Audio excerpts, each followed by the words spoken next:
They are recording us. It's a pleasure to have you here. We will start the third day with a session on demand-side management storage. It will be a row of case studies to learn from different experience from all around the world. We want to extend special thanks to Ministry of Economy, Trade and Industry of Japan, METI, for co-organizing this session with us, but also for giving us the support to work on this topic. Just to mention that all the case studies presented today will be an input for our study. So with no further ado, I would like to invite Mr. Umeda for his welcoming remarks from METI side.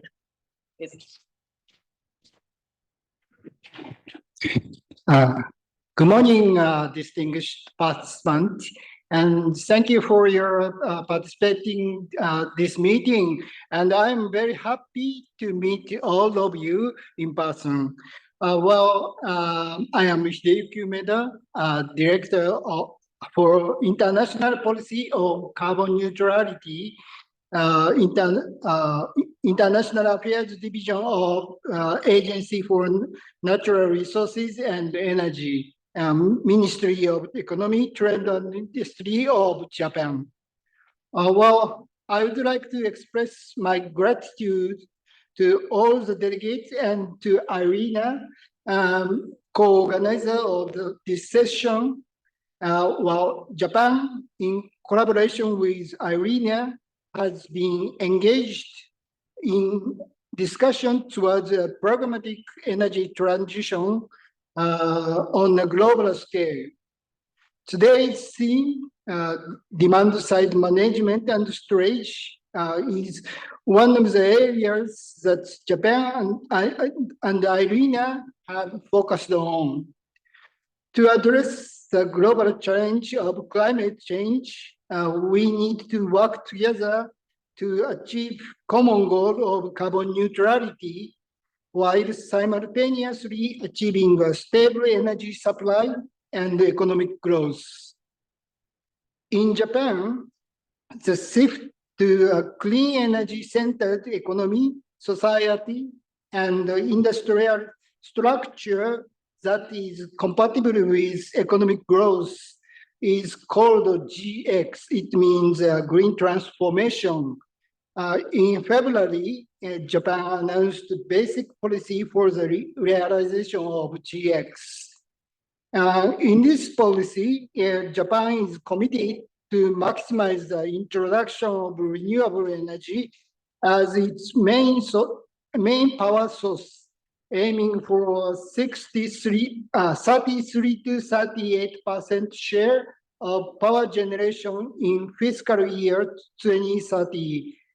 To achieve this target, Japan will promote innovations such as next generation solar cells and floating offshore wind, as well as expanding interconnection lines between regions more than 8 times over the next 10 years in accordance with the grid development plan.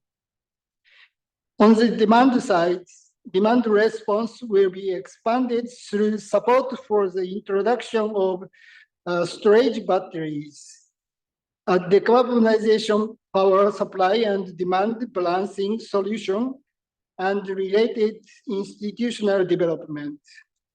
Today, we hope that the exchange of information on advanced technologies, initiatives, and policies of each country will lead to further progress in cooperation on demand-side management initiatives towards the expansion of renewable energy introduction.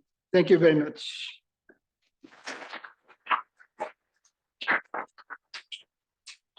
Thank you very much, Mr. Umeda. Well, I am Arina Anisie. I am an analyst on renewable energy innovation based here in Bonn, and I will be the moderator, master of ceremony of today's session. I know you have been used with Felicia Jackson for the last 2 days, but I'm doing my best. just to set a little bit the scene for today's session on our IRENA work on flexibility in general. We know that the traditional electricity power system, it generates electricity from the supply side, transported through the transmission grids, distribution grids, and then to the demand that used to be relatively unflexible, and the flexibility was following the demand and coming mostly from the generation side. But this is changing because a lot of new innovations are emerging. Besides variable renewables, generation connected to the generation side, we also have an increasing activity on the consumer side that are becoming prosumers. We have been talking a lot these days about electrification of end-use sectors with connecting electric vehicles, heat pump, and distributed generation at their end. So a lot of flexibility can be unlocked also from the demand side and also from the storage with the large storage facilities connected to the main transmission and distribution grids. So today we will learn from different practitioners and also different strategies of countries, national policies, how they are unlocking demand side flexibility on the consumer side and with the use of storage. I will invite now my colleague, Juan Pablo Jimenez, who will set the scene with our works on the demand side management with a little bit of modeling exercise we have been doing this year to quantify the impact of smart electrification in the grids. Yeah. The floor is yours. Thank you. Good morning, everyone. I'm going to try to be fast and not delay the agenda because I know some speakers should rush. Today, I'm going to present one ongoing work we are developing in IRENA, trying to combine some modeling exercises with all the innovation work we are doing in the context of this Innovation Week and in the Innovation Landscape Report. We have been listening over these last 2 days that we need to accommodate 3 times the electricity we have in our system today, that we are consuming today. And this is a huge challenge ahead, and we cannot do it in any way. We have to do it in a smart way and involving different dimensions from technology and infrastructure to policies and new business models. So this is a huge challenge ahead of us. We know that we will get benefits, but the question we ask ourselves now, can we give an order of magnitude on which are the real benefits of following a smart electrification strategy? This is what we are trying to answer. As I said before, all these questions we discuss in the agency in the context of our Innovation Landscape Report, and some of the elements that we included in our model stem from the analysis we did in this flagship report.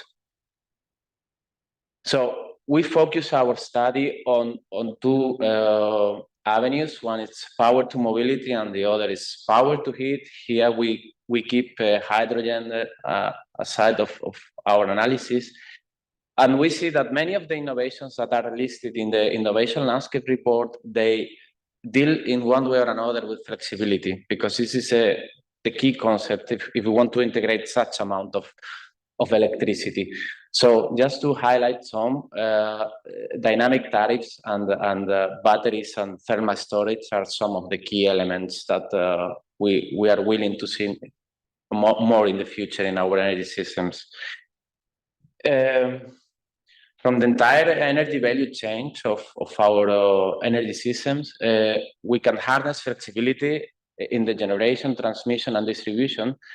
But here we want to frame our analysis focusing on the distribution. So we do our assessment on the flexibility that we can gain from the distribution grid. So as always that we want to do a quantitative analysis, we need to set up a case study. Networks we have, they are all different from each other. So we took one from a benchmark that you can see there. We have 2 transformers with 2 feeders, 14 nodes on 13 lines. And hanging from all these nodes, we have households on all the different nodes. And then the initial assumption is that demand is uncontrolled. So we just have to supply the electricity when needed, and we cannot really play over time with the demand profiles.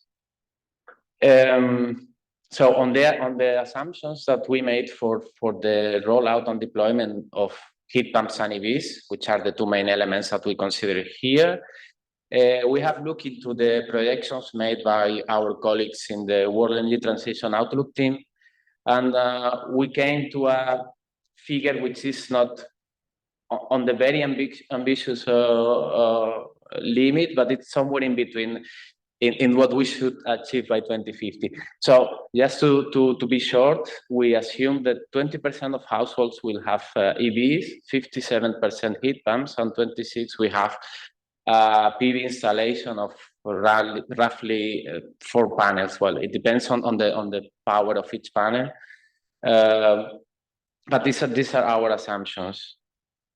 And then we set the scenarios. We have the base scenario where I said that the demand is uncontrolled. We have to serve when required by users, and we don't have any flexibility sources. Then we have the thermal flex where we can ramp up and down the heat pumps by 30%, assuming that comfort conditions in households are not highly affected. Then we have V1G and V2G, depending on if the EVs can change in both directions or not, or only one with the grid. V2G with voltage regulation, where we control with the EVs, we try to guarantee a voltage level.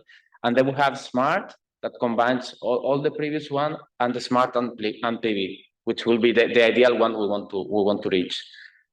We have done we have implemented an optimization problem. It's an optimal power flow model. We have done it in Python, so it's open source, and we hope we will keep adding new features in the future.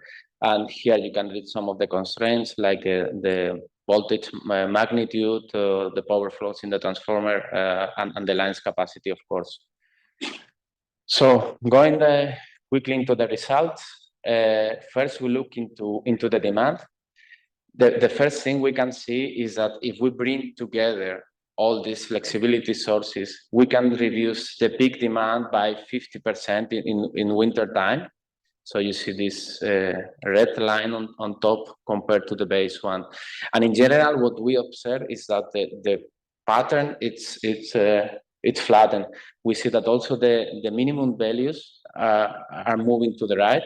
So we operate the network with less fluctuations. This is the most important result that we see from the demand profile side. Sorry. Here we present some details for a typical week in winter, and we see how all the flexibility complement each other, because EV can help save the peak loads required by heat pumps. We have similar effects in summer where the PV the production is way higher, so it helps to charge EVs with PVs.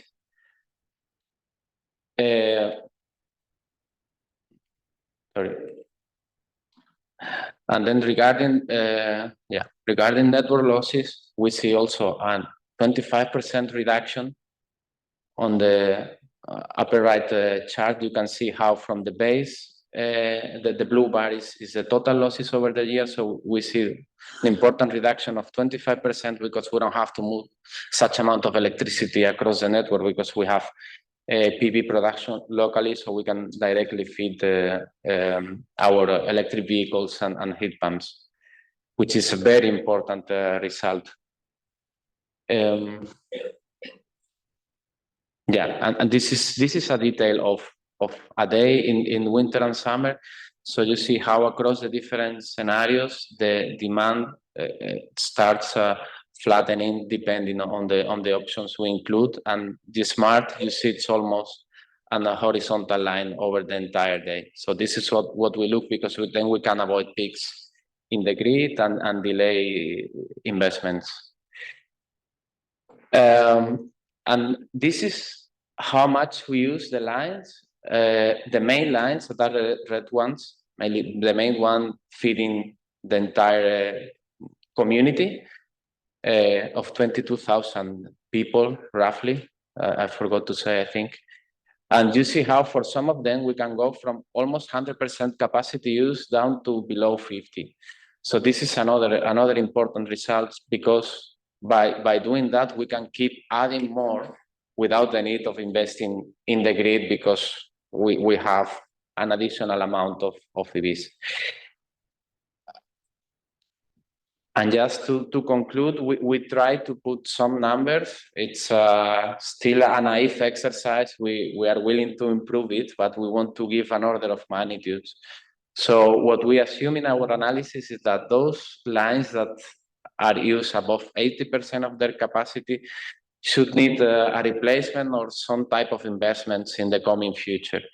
So taking some general numbers, of course, this is very subject to the specific case, but we concluded that almost enough for our case, 2 million euros investments can be postponed in time if we adopt this smart approach.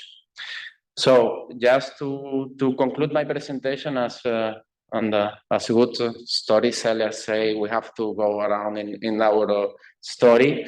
I will come back to the beginning and to say that our analysis shows that we have to integrate different options, and we have to adopt a systemic innovation approach and bring solutions together, because they have an additional effect, and we will benefit way more if we combine rather than developing one of all these options we have.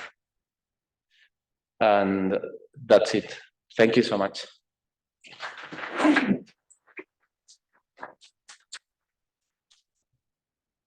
Okay, thank you very much, Juan Pablo. Just to explain you a little bit how this session this morning will go, we have 3 blocks of presentations. We start with a case study from Europe, then we have case studies from Asia, and then we have case studies from US. At the end of each block, we will have 10 minutes Q&A sessions. We will use Slido to get your questions and have your question answered by the presenters. So we will kick off with the first presentation from case studies from Europe, and I will give the floor to our dear ex-colleague of IRENA, now General Manager in Italy of Field, Emanuele Taibi.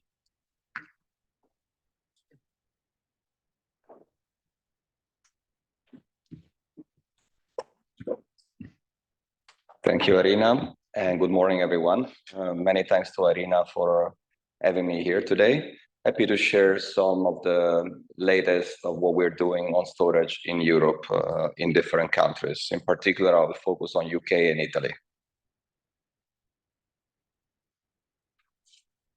Okay. So the agenda is a bit long, but actually it's 1 slide per point. So I will just try to cover all these points briefly. First of all, the framing from Arina and Juan Pablo was very helpful to really shorten the part on where is flexibility today in the system and how we can tap into it. And then I will focus a bit more on what storage can do for a system. So a couple of words about Field. We develop, finance, build, and operate storage assets. So in general, we are focusing on decarbonization infrastructure. In particular, at the moment, we are focusing on large-scale standalone storage assets. The vision is to start with short-duration storage, which is the need today for a system, and then move on towards additional sources of flexibility for our system as co-located storage, long-duration storage, potentially in the future, seasonal storage through hydrogen, and why not maybe carbon capture. Currently, we're operating in 3 countries, UK, Italy, and Spain, and very soon in Germany as well. And the plan is to expand all over Europe when the market conditions mature. So borrowing some slides from Irina's excellent analysis on demand-side flexibility, just to frame the issue, flexibility in the system can be found historically in the fuel, which is stored behind the generator. So demand is not controllable, supply is controllable because the storage is in the form of solid and liquid and gaseous fuels. And what we're seeing today, the more and more demand is supposed to become flexible. And I think you will hear more about this in the following presentation. And supply is becoming variable. So it is not non-controllable or intermittent, it's just variable, which means it has to be managed. You can manage it through following the supply with the demand, which is possible, but is largely a market issue these days. The technology is there, is very rarely utilized to its best potential. And then, of course, when there is an imbalance between demand and supply, you will need an increasing amount of storage. So we're focusing on this part of the flexibility picture today.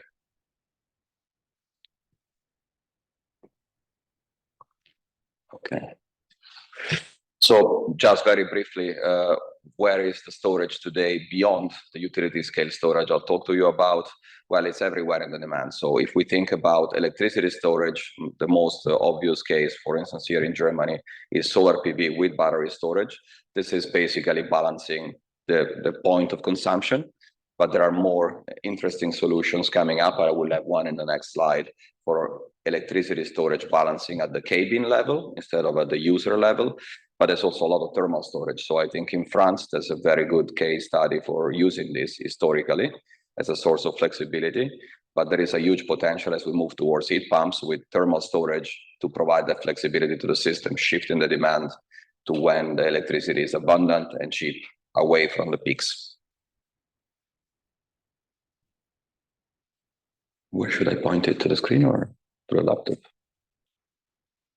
Okay, so the main point is all these storages are largely uncontrolled. Even if you have a large water heater, apart from France, nowhere you can say, please make hot water whenever suits the system. Please compensate me for this. Not much, but I'm available to do it.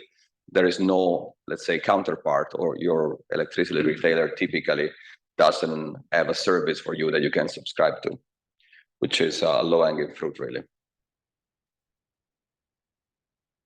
Okay, so this was the example I was alluding to. So in Europe, there is the concept of energy communities.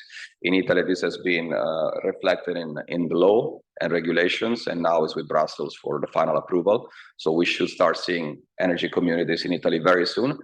What does it mean? That instead of focusing on a solar PV in a house that has enough space to put PV on the roof and storage in the basement, you have a primary cabin, which could be a small municipality, where up to 1 megawatt of renewable generation can be shared inside the cabin, which means that you're balancing a node that is a primary cabin of the system with incentives, of course, for doing that without seeing this fluctuation in demand and supply through the grid. So you don't have this large export to the grid during the sunlight hours and large absorption from that node during the evening when people come back home, but actually that gets balanced at the nodal level. This is a massive game changer when it comes to investments in distribution. Okay, but we do standalone storage. Why do we do that? Large-scale utility systems in hundreds of megawatts connected typically to the transmission system. All these things you see here, again, from an IRENA report on storage valuation, are services you can do very efficiently with storage assets. And a good, I think, key point there, you can do all of them at once, almost. So stacking the revenues is a very good way to make the storage a very efficient asset for a system. But also it's important to note that a lot of these systems are really TSO level systems and services, where the balancing at the nodal level, at the cabin level, or at the household level is really difficult in terms of source of services. This is TSO reliability services that really need to be procured from industrial scale assets that can perform to the level of standards that a TSO is requiring.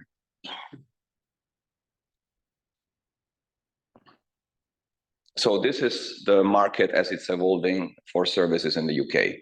So we're operating assets in this market. Some of the services are not there yet, but with that, they are going to be implemented soon. the whole concept of services has changed, and the UK has already implemented this in the market. So instead of primary, secondary, and tertiary reserves and fast frequency response, which was initially what many countries have moved towards, now we're talking about containment, moderation, and regulation. These services are fundamental for operating a system with very large shares of wind, and they're also fundamental for a storage asset to make revenue. So it's very important to know that the storage is not a spinning asset. It doesn't have a cost to be there, but to keep the capacity available has to be remunerated. So this is a win-win situation for the TSO and for the operators. So in this case, you see how a very volatile frequency is kept under control by a variety of services that can be procured and stacked by different market players.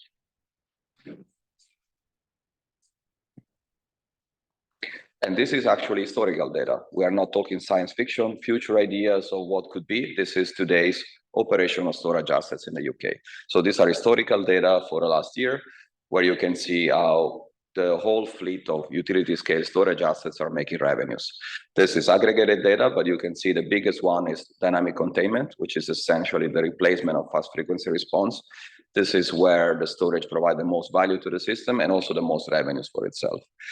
There are other countries where the main argument is you can do arbitrage, you can do wholesale revenues. You can see the dark blue. These are the wholesale revenues. The storage asset doesn't break even with only wholesale revenues, or if it does, it is doing a very inefficient services in the sense that it's only providing a small part of what it can provide to the system. So in this case, you see fast frequency response being faded out and replaced by dynamic containment. Dynamic moderation and regulation is not a big service at the moment. So the 0.2 and 0.5 hertz per second balancing band is used less. What is used is the very fast one, which is what storage can do best. And then, of course, there is a little bit of balancing mechanism and wholesale revenues, but they are not the main ones.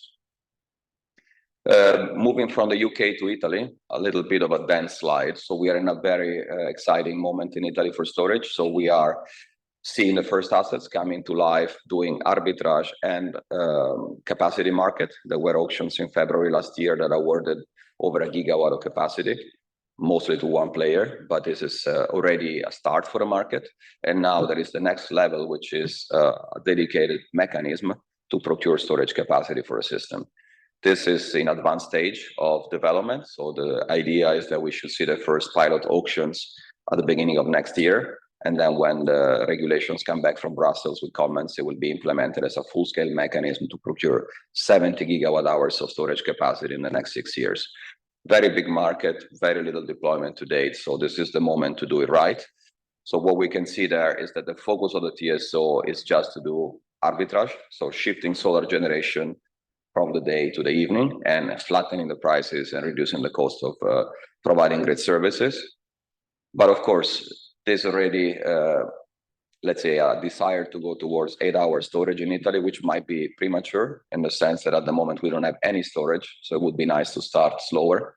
And as you can see, one of the charts from NREL there shows that you can do a lot of value already with 1 hour, and then you can increasingly go to 2, 4, and 8 hours. And once you reach 8 hours, you really don't need anything more for balancing the daily variations in the load and in the supply. Then we can talk later on about seasonal storage. But essentially, 8 hours is the endpoint of the daily storage target. In Italy, is the starting point. So the TSO is already asking for 8 hours. So exciting to have a new mechanism, exciting to engage and provide feedback from the industry to the regulator on how we can do this to the best. So these are a few recommendations. Okay, so essentially to reduce the cost of the net zero, let's say, transition or the decarbonization or the 1.5 degrees, as we say at IRENA, or as they say at IRENA, it's very important to make sure that the conditions for financing the assets and the infrastructure are there. A lot of these assets are capital intensive. So a lot of the investment goes in at the moment where you make the investments with the conditions that you expect to see over the lifetime of the asset. And so there needs to be a reduction in the perceived risk. And it's very important to give a signal, not only to the industry, but also to the finance industry, that these are not risky assets, that the mechanisms that are put in place are sensible and they produce revenues which are relatively stable. So this is the case very much in the Italian mechanism. It's not the case in the UK. So where there really is the opposite on the spectrum of merchant versus regulated assets. So as always, the important thing is to have a balance, to have a part of regulated revenues to make sure the investment is viable and to let the asset do what it can do best, which is balancing the volatility in the system through the ancillary services market. Sorry, I'm having some issue with the clicker, obviously. So closing, few recommendations, longer duration contracts. This is happening slowly in the UK through the Stability Pathfinder. Very interesting mechanism. No time to go through it today, but if you have a chance, recommend to take a look at it. It's very new concept of how to define where is the optimum of a set of stack services that storage and other assets can provide. Synchronous compensators are also part of that. And of course, long duration contracts is the whole idea of the Article 18 auctions that are coming to Italy. So this is very good. Low carbon flexibility market, very important to create a market that is a level playing field for all flexibility, including demand side flexibility and storage to compete. Because as we saw in the stack revenues in the UK, at the end, you're going to end up doing what your asset is doing best. In the case of storage, at the moment, is the very fast regulation of frequency. But there's many more things that can be done if the markets open up. Non-wire solutions. We know that the best way to balance the system is to build transmission. And we know that building transmission is difficult. Even more difficult than building transmission is building a market on both ends of the transmission line. So I think this is really an important piece. If you can do the right thing, which is demand side flexibility, more wires, fine, it's cheaper. If you cannot do that, well, storage assets can be deployed very, very fast, and they can do a lot of these things. And of course, they will not be doing only wire replacement, but they're also doing many other services for a system at the same time, stacking revenues. And that's the last point indeed. So recognize that a lot of the assets in the system can do more than the primary purpose for which they are designed. So please, it's important that regulations and market take that into account. That is true for demand, it is true for storage. If the asset is there, please use it to do all the different things that can do to reduce the cost of flexibility and ultimately the cost of electricity supply to the customers. This is all from my side. I might not be taking the Slido questions because I have to run to the airport. I'm sorry for that, but you can definitely get in touch and ask the questions via email. Thank you very much.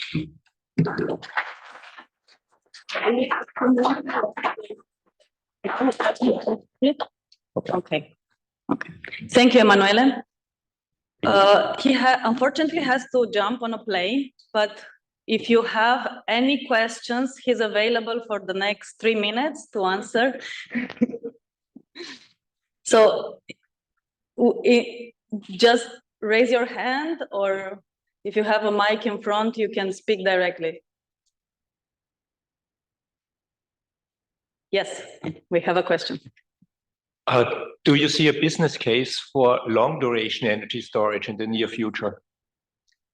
Yes, but depends on what you mean by near future. So the long duration storage definitely is needed. The question is how soon. So really it's two different games. There's the daily balancing and the long duration storage. We need both, but I think in some countries you will need it sooner than others. Probably in Germany and other places you will need it sooner for a seasonal imbalances. But how soon is difficult to say. If it's 10 years or if it's 15. It's not tomorrow, I would say, because we have a lot more things to do. We have to deploy more solar, more wind, and more daily balancing. And the next thing is going to be long duration storage for sure.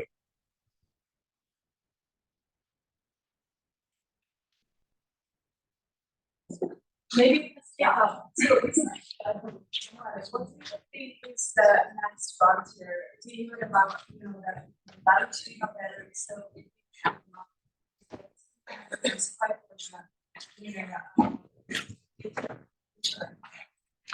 Well, the technology is moving faster than we can predict. So as a company, we are focusing on what is today commercial. The TSO in Italy is saying everything is interesting. We can procure today what is commercial today. What is commercial today is lithium iron phosphate, and this is the market. If tomorrow is sodium phosphate, sodium ion batteries in general, that's very possible. What is next? We don't know. The true answer is we don't know, but we're going to be happy to procure a different technology once that becomes available. So definitely it's about deploying today at scale what we have rather than waiting that something new comes, because the urgency is today. Last question. Yes, sir. Do you have an idea about if you change the market from 60 minutes to 15 minutes, how much will it then change the income share from the wholesale market? You mean the dispatch periods? Yes, but if you operate, if you operate the electricity market in 15 minutes intervals instead of 60, then you would capture more of the value of the flexibility. But would it be enough to drive investments in battery from the wholesale market? It really depends on the spread. So if you go to more granular, closer to delivery markets, that's really helping because it reduces the forecast error. So essentially, the imbalancing is smaller. So that is definitely helpful. At the end of the day, the services you need are more or less the same, but the balancing market will look differently compared to, especially the day-ahead market is still the king in Europe, but we should move closer and closer to real time, and that will reduce the need for correcting the imbalances from the day ahead, and also having shorter intervals is also helpful. For batteries, not so much for a system as a whole, and then what batteries can do will probably shift a little bit more, even further towards the services than the wholesale market. But definitely, at the moment, the way batteries are dispatched in Italy and UK is completely different. And the idea is if you have a very granular market, you have more services, then you do a better job of stacking them. We have a whole division doing machine learning, and all they do is essentially trying to make the battery perform to its best, depending on how the market changes. New service comes in, we include it into the stack. I don't know if I answered your question. Yes, so what we actually need in Europe to go beyond, so what you say is that the ancillary service market will keep on setting the limit of batteries that you can have on a commercial basis in the European system, and you need to go to some kind of a real-time pricing, nodal pricing network like in the States to actually have more batteries in Europe. So it's not enough to increase the time resolution of the market that we have today. So you say there's still this ancillary service market that will set the cap, so that's 3 gigawatt in Europe, so that means that you will have maybe 12 gigawatt hours of battery capacity market available on a commercial basis. I think the main competitor will be demand, really, not so much the market design and the granularity, because market design and granularity is important, but assets can be moved, but they're a bit difficult to move. So even in Italy, the TSO is saying, we have nodal markets, but nodes change all the time. So we are not going to procure infrastructure at the nodal level. We're going to stay at the zonal level, which is in Italy, but is not in the UK or Germany. So already having a zonal market is a very good thing for infrastructure to be deployed in the right place. Going more granular, yes, it's definitely helpful. But at the end of the day, you have to balance the whole system. And if you install an asset in a specific node, you saturate the needs for services in that node, then you would have to move the asset. So it's a bit complicated. So it's better to have a reasonable zonal aggregation perimeter with a reasonable time resolution to get all the sources of flexibility to play at the best. But happy to continue offline. Thank you so much.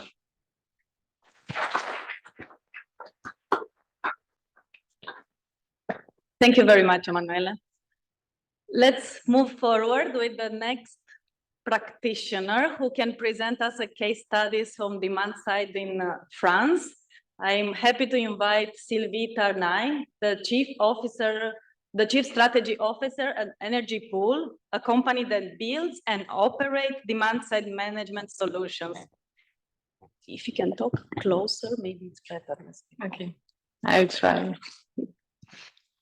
Great, thanks.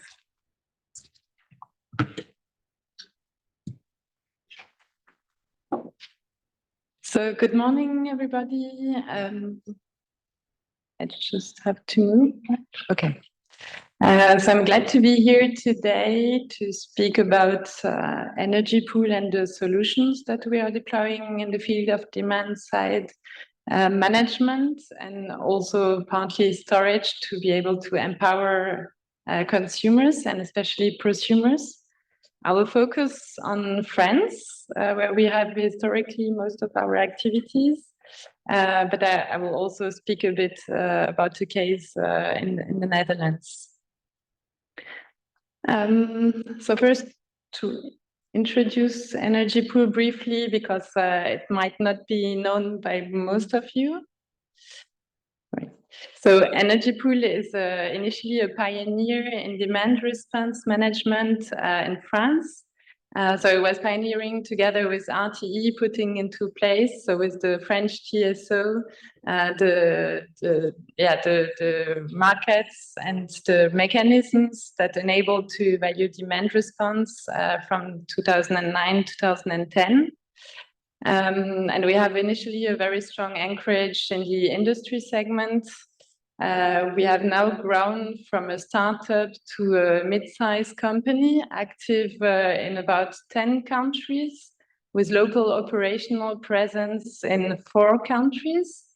So mainly France. We are also active in Japan. I will say a few words in the Asian session about that later on. And we operate overall globally a pool of 6 gigawatts of assets. Not only on consumption side, but also with some production assets, storage. So I will come back to that a bit later as well.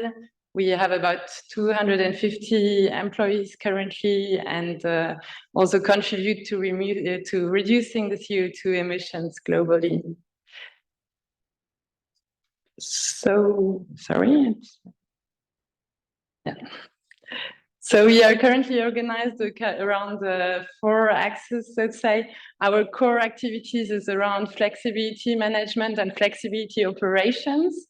And there we have the core of our reactor, I would say, which is really the management of our pool of flexible assets and consumers that we operate in France, and a big pool in Japan as well. And we do some strategic advisory for our consumers and clients and the way they manage their energy. And then we also provide 24/7 operations on the different mechanisms and markets with the portfolios that we aggregate. We have developed a business in software activities as well, which I will explain. So based on the tools and softwares that we could develop over the past decade for our own services and activities, we also have developed that in a modular way to be able to support actors which are now hybridizing with storage, either on production side or on consumption side, and even microgrids with grid constraints, where we help also for behind the meter optimization. And that's a growing activity and business for us as well that I will shortly present. Apart from that, we also do some consulting through all these activities, and are active in supporting our industrial clients into their decarbonation roadmap, including the energy management and the energy flexibility into their roadmap, and not only electricity flexibility, but also multi-energy flexibility with hybridization and fuel switch and so on. Okay, so now I will present a bit about the case of France. Okay, just before the case of France, to say some initial statements. I did it in the plenary session 2 days ago, but before I will go on the field experience, I just want to say a word of why it is so important and why it represents a real change of paradigm for the world we are in. So we used to be in a world where energy was abundant and mostly it was dispatchable. So the whole system was built on the principle that consumption was driving production, and that production assets were bringing the flexibility to the system. And now we totally go to a system where it is also production which will drive consumption and grid availability sometimes, as we can see it in some countries. Today in the EU, we see that there is still a relatively small role given to demand-side management, and there is a patchwork of national policies across the EU, while you can see that the EU has acknowledged in their recent working staff document for the EU electricity market design that there are huge potentials that can be seized on demand side. And there were some assessments done on EU level to assess this flexibility up to 160 gigawatt over the EU, and other assessments which did the difference between upward and downward flexibility potentials. But out of that, what we can see, I just put as illustration, currently in France, which is one of the still front runner in Europe, we have assessment of potential from our TSO a few years ago, which ranged from 3 to 16 gigawatts by 2035. And still today, the flexibility that is the demand response, which is currently used, is a bit less than 4 gigawatts. And the target for 2030 is 6.5. So we really believe that we could do double as much as it's done today. And it's a matter of having a voluntary policy as well. In Germany, the potential was also assessed in a recent network development plan by German TSOs to be between 5 and 7 gigawatt by 2037. So it's also a bit surprising to see the difference of range between such two countries. To see that in a country like Germany, where there is also strong industry and there is no voluntary policy for the time being. Okay, so yeah, now coming to France, I will present the case of France because I was asked to, and that's where we initially come from. It's a country in Europe where there has been a framework for demand response implemented for a decade, and different mechanisms allow flexibility from consumption to participate in system stability.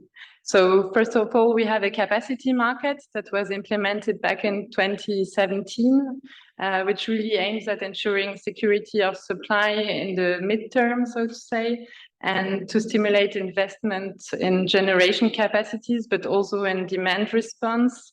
It is a system which is market-based and which is technology neutral, so also enables demand response to get remunerated for bringing its capacity in case of peaks in the system. We have a long-term call for tenders, which are also specific to demand side and to curtailment in France, which also bring a high incentive for demand side to provide their capacities for peak shaving, and which are remunerated for their availability in critical situations and for the activation of their energy for curtailment. In addition to that, we have the system services, obviously, the different reserves participation and the balancing market, where consumption side can get involved as well. And something which is a bit more specific to France, we have a system in which basically even in the spot market, such curtailment can be valorized. So that's the Nuvve mechanism. It's a mechanism to notify exchange of blocks of curtailment and enables different types of actors to value those curtailed blocks directly on the spot market as well. So to say, today in France, aggregators are able to pool consumption assets and operate on these different mechanisms. There is currently a debate or a question raised on to what extent we can also stimulate demand, so also provide downward adjustments to the system. Now I want to illustrate quite concretely what we do historically in France.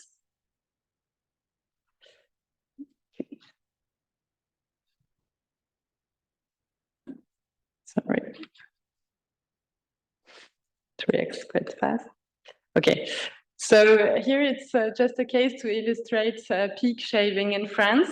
It's from 2018, just because first it was one of the situations where we had a big part of our portfolio activated for load curtailment. So it was one of the biggest activations, and also to show that it's not something new or innovative. And today we are focused on innovations. Later on, I will make the point for some more innovations also on the behind the meter side and so on. But here the message is to say that solutions exist and mechanisms are implemented and they are running for years in some countries already. So the solutions are not new. It's just that we need to innovate in the way it is pushed into regulation and incentives are created for this, for consumption to participate. So here it's to illustrate a cold wave in France, which happened in 2018, where more than 438 megawatts were curtailed. And you can see that all the colors correspond to more than 100 sites in our portfolio that could be curtailed on that specific day to shave the peak.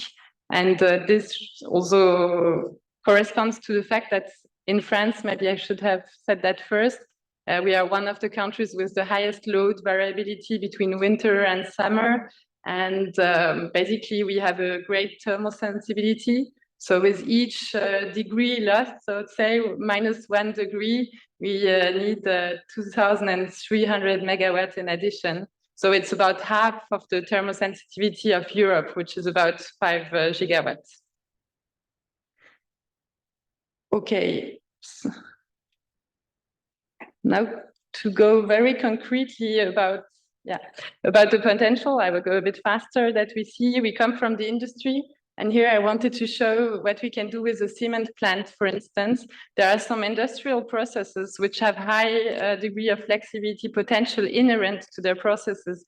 So in that case, there are storage capacities, either in the storage of the raw materials which enter in the process, or different processes in the production process, like crushing and grinding, because the bottleneck is later on in the furnace and in the heating. So you can just do some stops and restarts without having any impacts on the overall production output.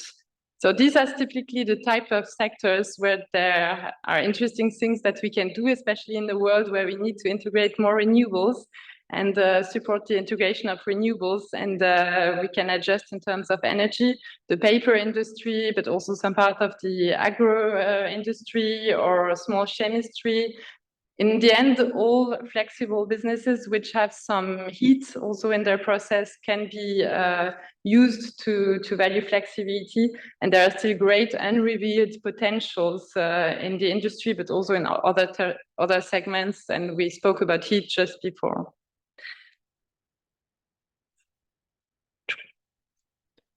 Yeah, that's just to show again, with this cement plant, we can do peak shaving to contribute to system security, but what we can also do, and recently with the high market volatility and the needs on the balancing markets, I just wanted to illustrate here that when signals are here, consumer can also react. So this shows the activity and the number of activations we had for a cemetery on the French balancing energy market in the first quarter of this year, seizing market opportunities up to 2,000 euro per megawatt hour. And in the end, it represented over that quarter, only on that mechanism, about 3 to 4% of reduction of the electricity bill of that consumer. Overall, considering all mechanisms that are implemented, we can reach 10 to 15% of reduction of the energy bills. So basically, it's consumers participating in grid stability. At the same time, they can benefit from it. And it's the ideal way to make, so let's say, consumer engaged and enable a higher integration of renewables. We also accompany our cemetery client in optimizing its activities with signals on the spot markets. So we have flex boxes installed. We monitor the tool. We can activate some workshops in the different plants based on signals from the spot markets. So we pilot the consumption assets and take advantage of spot market opportunities for them, which also enables the better correlation with supply and demand status. I'm going a bit faster now. So that is about the whole digital infrastructure, which is also necessary to support these activities. I won't go too much into detail, but our pool is diversifying to other type of consumption assets, storage with batteries, of course, also renewable power plants, electrolyzers, and so on, which enables also to take benefit from some pooling effects. And key elements of our software tools are, of course, the IoT part to connect to the assets and the optimizers, which enable to optimize the pool configuration and the monetization on the market to create value overall. On Europe, the last point I wanted to make on the behind the meter optimization. So we also develop our software for different types of customers. So either hybridized power plants, microgrids, or also prosumers. So here, as well as on the demand side and storage part, I wanted to present that quite innovative and complex case in the Netherlands. You know, in the Netherlands, the grid is really constrained and lots of customers and even business parks, they cannot get energy injected from the grid, or some existing consumers cannot increase the injection they have. So here we are in the case of a Dutch horticulture company. So they have heated greenhouses and also refrigerated warehouses to grow their tulips. And they have on-site generation assets. So they have grid connection, but they're constrained. They have an e-boiler, they have a CHP with combined heat and power, heat storage, they have batteries installed, and they have installed solar panels. So this is the whole configuration, which for us is perfect to create some great optimization. We are controlling all installations through our EMS system. And we are taking into account the grid constraints in our optimizers to maximize self-consumption and respect all the business requirements of the clients. And of course, managing that flexibility then on the different flexibility markets and TSO markets. So we deployed that solutions, and we provide multi-energy market arbitration. We optimize the electrical and heat generation assets and storage assets, and we value the flexibility on the markets and take into account the grid constraints and the optimization of grid costs through our software. So that's it for what we do in France and Europe. Thank you very much.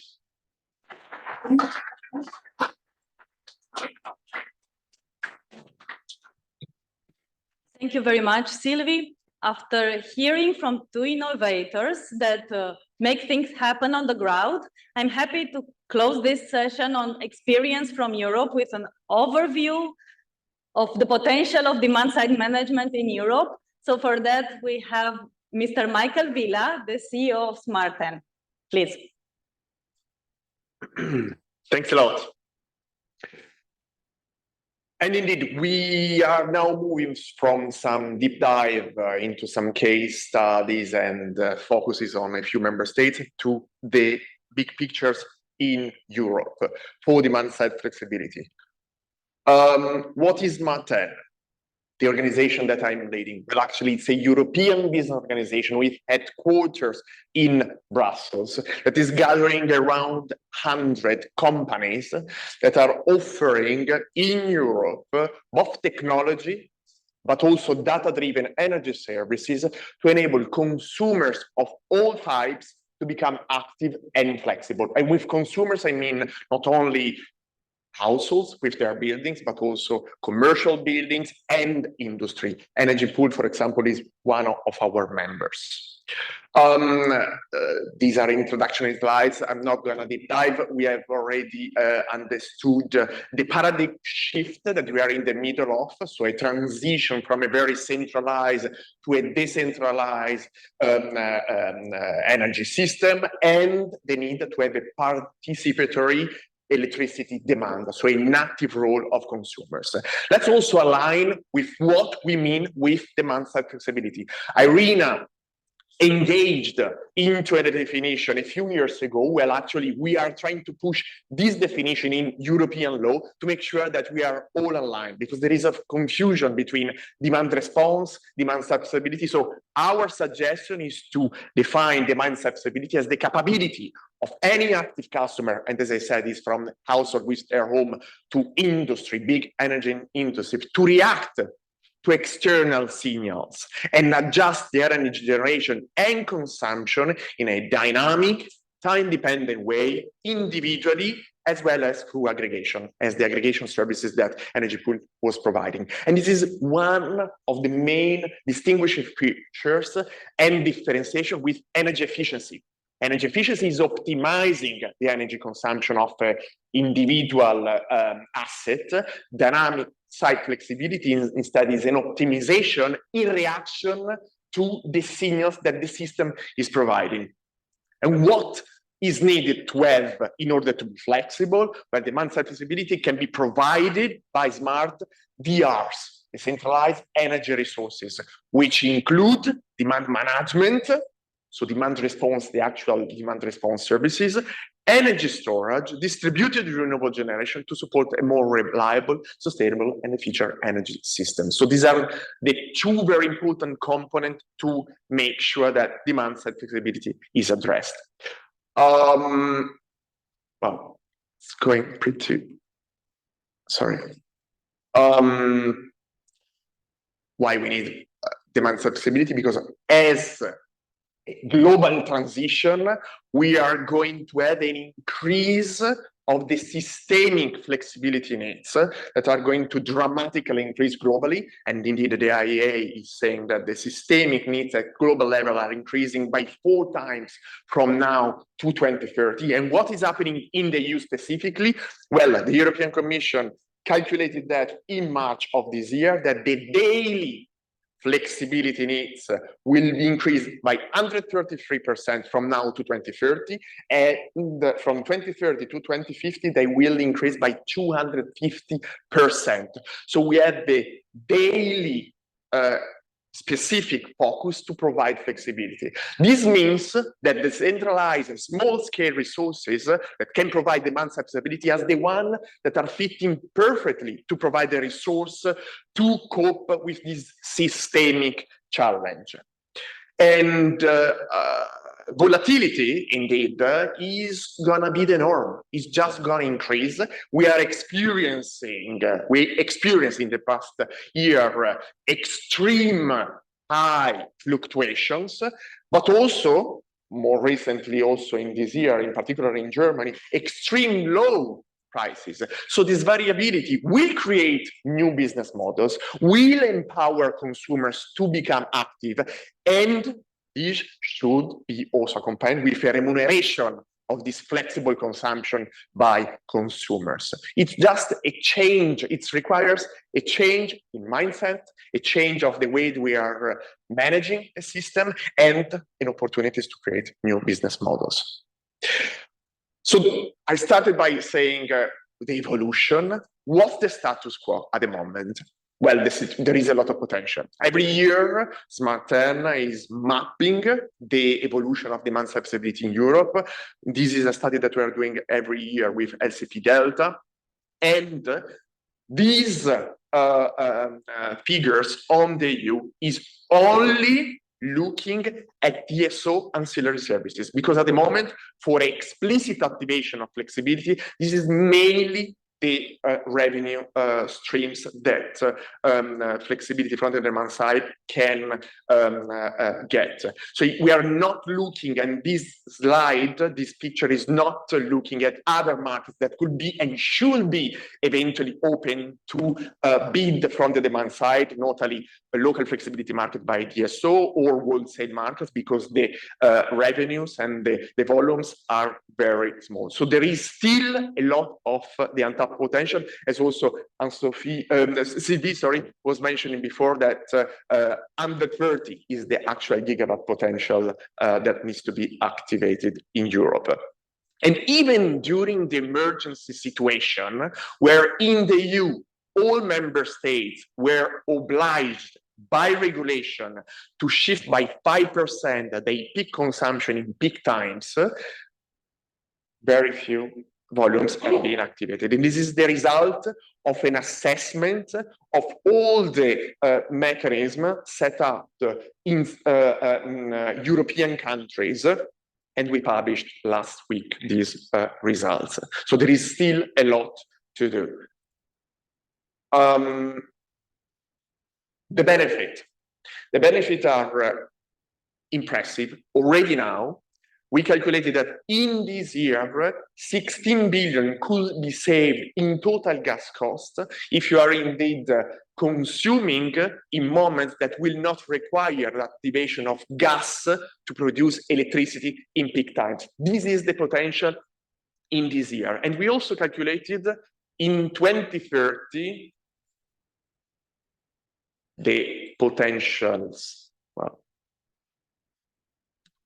for, voilà, hopla.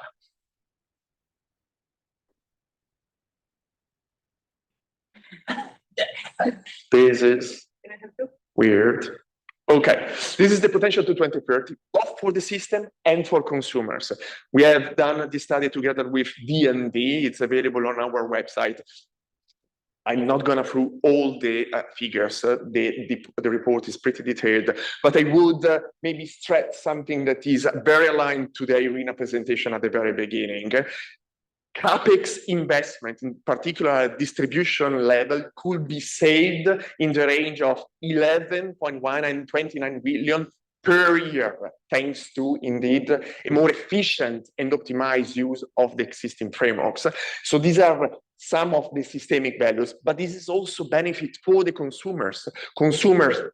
The consumer that themselves have flexible resources and activate, but also for all consumers that would have benefit from lower wholesale prices because demand will be capable of bidding in wholesale prices, and these are over 300 billion per year. So why then, the question is, why demand side flexibility is still unlocked? Why there is so much potential that still needs to be addressed? Well, there are four main barriers across all the member states. Well, the first one is maybe the lack of non-fossil, flexible, decentralized energy assets. So we are missing of smart ready DRs, but I would say that is not the main problem. Already now in our homes, there are 200 gigawatts of assets that could be connected, that could be flexible. So resources are there, but we need to make sure that when an asset is on the market, is flexible ready by design, ideally. Second barrier is that consumers are receiving blurred signals in their tariffs. Regulated tariffs, flat tariffs are not allowing consumers to receive the so-called implicit signals. Another major barrier is that markets are not open to demand side resources, to aggregation. The bid size is too low, too high. So there is really a limit for these demand side resources to participate to market, and some markets are not even open. So DSO, for example, they need to open local flexibility markets, they need to procure flexibility from connected resources, and this requires some evolution. And then another barrier is limits to data access, data sharing. But the positive news is that at European level, from 2016 until now, all these barriers have already been tackled. So SmartEn, which is indeed a lobbying organization, has worked pretty hard throughout all these years to make sure that we have the right frameworks to tackle all these provisions. And here in green, you see a list of the main policy framework. It's quite a comprehensive and complex set of legislation. So it's not only the electricity market design, but it's also building-specific legislation, EV-specific legislations, and these needs to be implemented. And that's why indeed we are urging the European Commission in the next 5 years, so that is going to be a new mandate, to really focus on a Green Deal implementation plan, because this is the situation. We are doing every 2 years a monitoring of the implementation of the electricity market design, and the last edition was in 2022. And this is a snapshot of how rules, EU rules, are implemented at member state level. So there is still a lot of potential, and demand side flexibility is very much regulatory driven. So you need an enabling frameworks to allow that. You need to have access to markets. You need to have rules, to have aggregation to be allowed, just to give you an examples. So I'm concluding.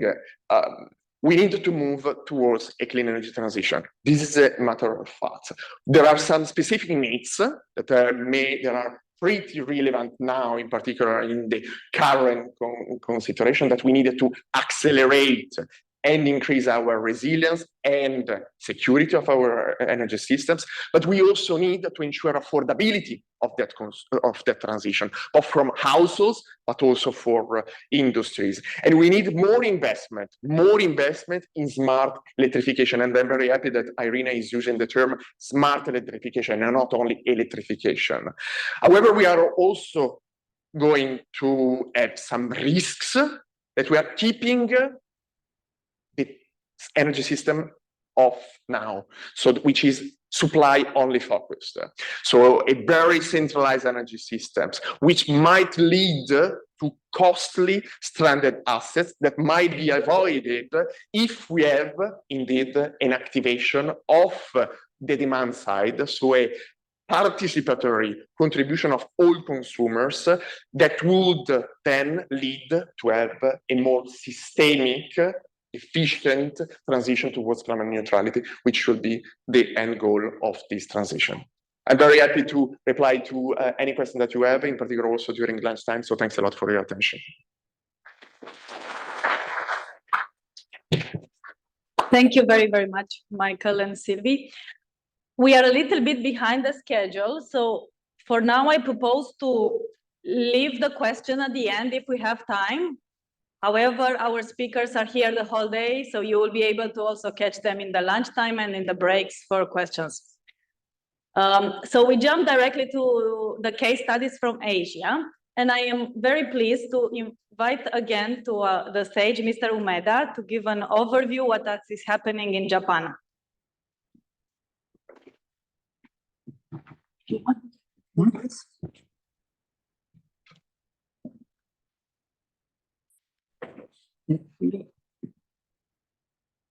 can turn to the next slide. Thank you. Japan is now dealing with changes in its energy system. Population decline is reducing energy demand, and infrastructure development in anticipation of shrinking population is a challenge.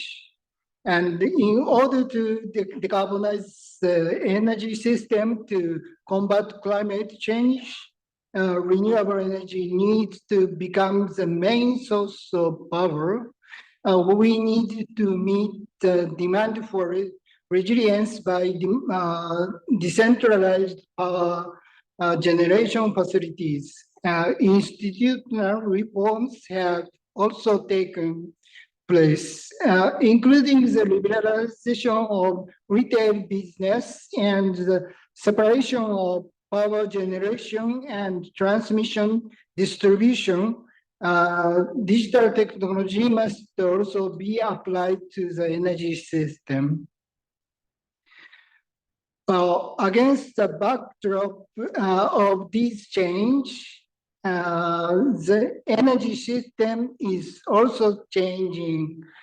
The conventional one-way supply, in which electricity generated by a large-scale centralized system is consumed by consumers, is shifting to a two-way supply with small-scale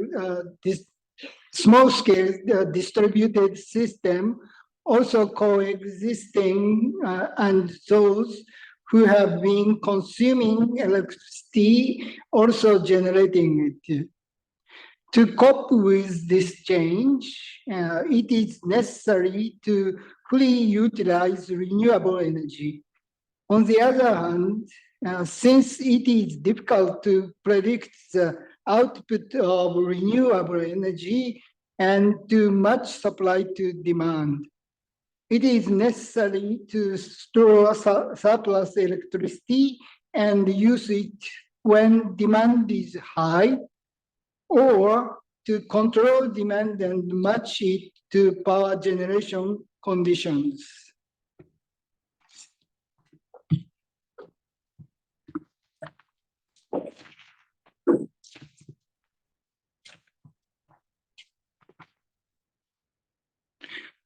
In February of this year, Japanese government formulated a basic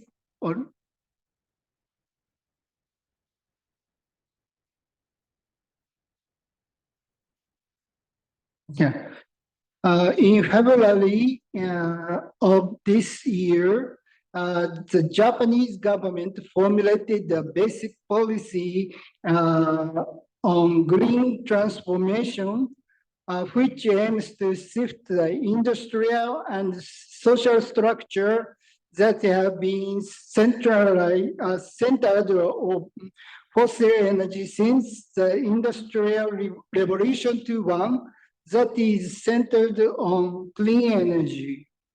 Through the realization of GX, we aim to achieve our international commitment to reduce greenhouse gas emissions by 46% by 2030 and to be carbon neutral by 2050, as well as to realize a shift in the energy supply demand structure that will lead to a stable and affordable energy supply. This is a roadmap towards making renewable energy the main source of power. It aims to maximize the introduction of renewable energies by building next generation transmission networks, ensuring decarbonized regulating power, and accelerating innovations such as perovskite and offshore wind power. On the demand side, the response will be to expand demand response.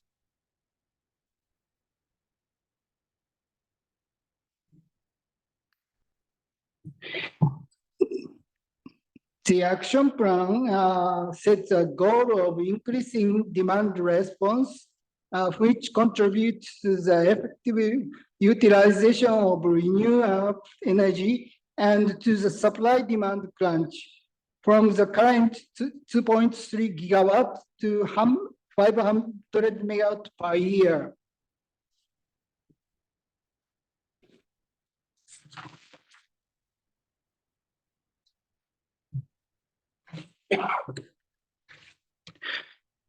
And those who play an important role in increasing the demand response are called specified wholesale suppliers or aggregators.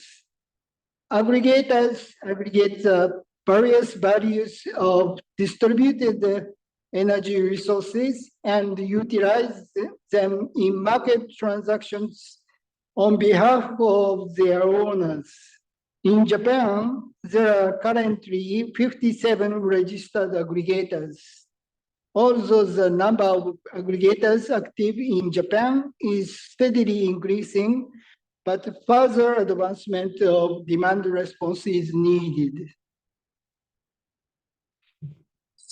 Until now, aggregators have focused their business on suppressing the demand of large customers during times of tight electricity supply and demand.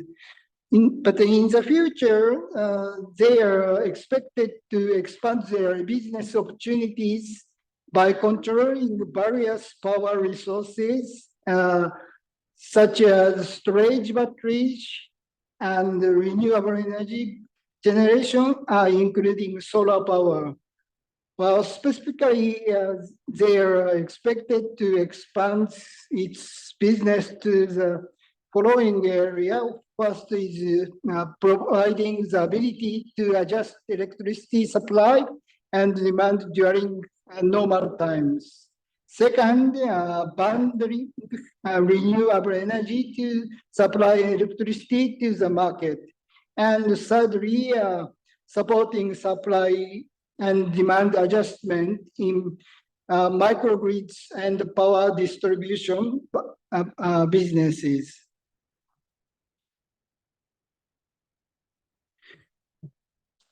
Well, we are conducting demonstration project to improve aggregation technology.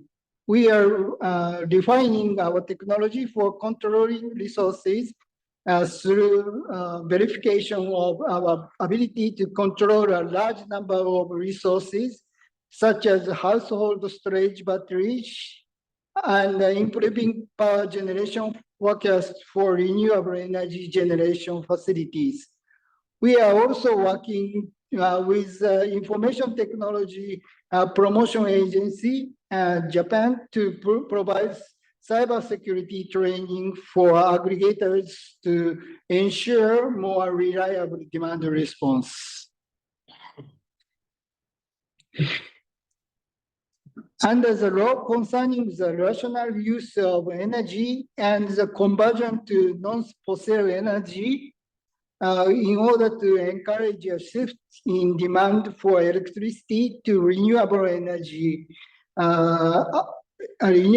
output control and reduction in demand for electricity when the supply and demand of electricity is tight. The number of times electricity demand is increased when there is a surplus of renewable energy, and the number of times electricity demand is reduced when the supply and demand of electricity is tight. Depending on the supply and demand situation of electricity. The system has started to report the actual number of times electricity demand has been increased when there is a renewable energy surplus, and the number of times electricity demand has been surplused when there is a power demand crunch. Currently, only the number of days and times the system has been implemented is reported. But starting next April, the amount of electricity used will also be reported. In addition, in order to facilitate the control of devices to be installed in the future, for example, heat pumps and air conditioners, we will determine the necessary functions, such as communication, that the devices should be equipped with.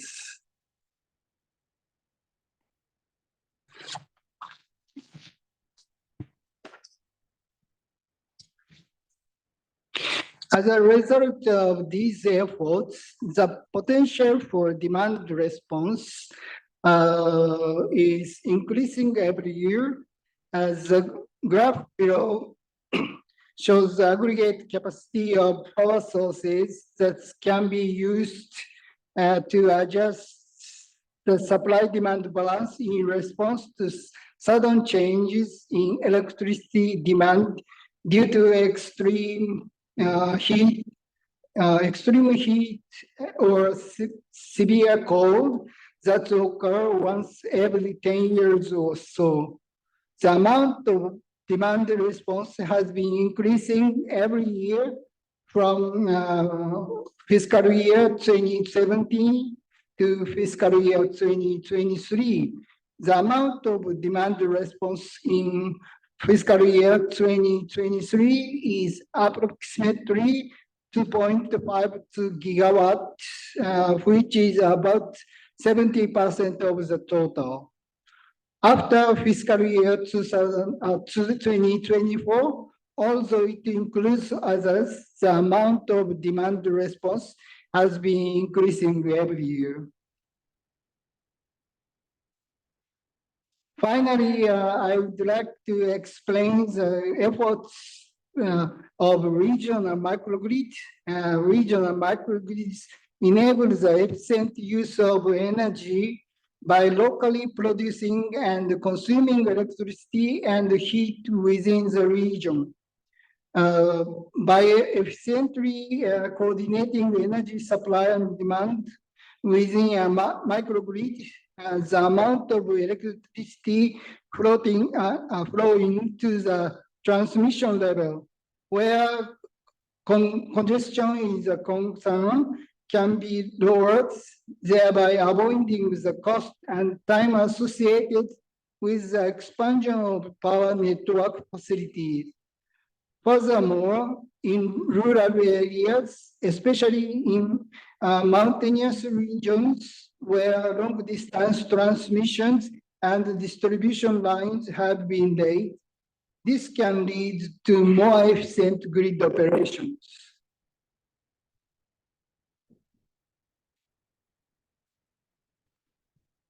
I'd like to introduce two examples of microgrids in Japan. The first is a microgrid in Izumi City, Chiba Prefecture. Izumi City was severely damaged by a typhoon in 2019, resulting in a prolonged power outage.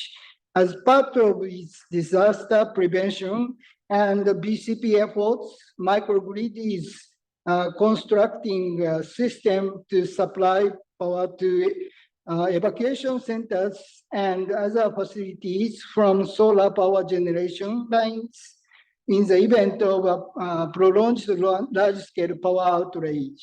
In the event of blackout, the system can supply power for up to approximately 19 hours. The second example is Kurima Island, Okinawa Prefecture. Because Kurima Island is an island, restoration trend to be slower than in other areas when power is lost due to typhoons. Therefore, solar power generation, storage batteries, EcoCute, and energy management system equipment for residential use installed in residential buildings, etc., and controlled by the demand-side energy management system.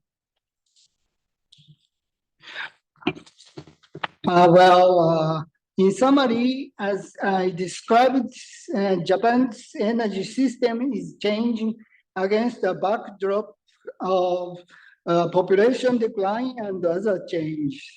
In order to make renewable energy the main source of power, decarbonized regulating power is needed, and demand-side control is required. In order to further expand demand-side control demand response, we are working to advance technology and regulate it through legislation. In addition, we are tackling to promote the expand of microgrids, which enables the efficient use of energy in local communities by promoting local production for local consumption. Thank you very much.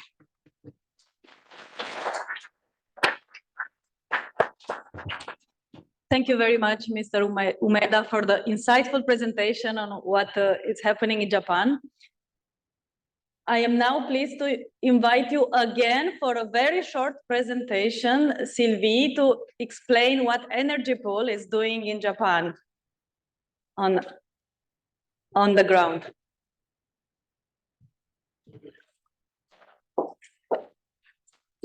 And then we move to the experience of China.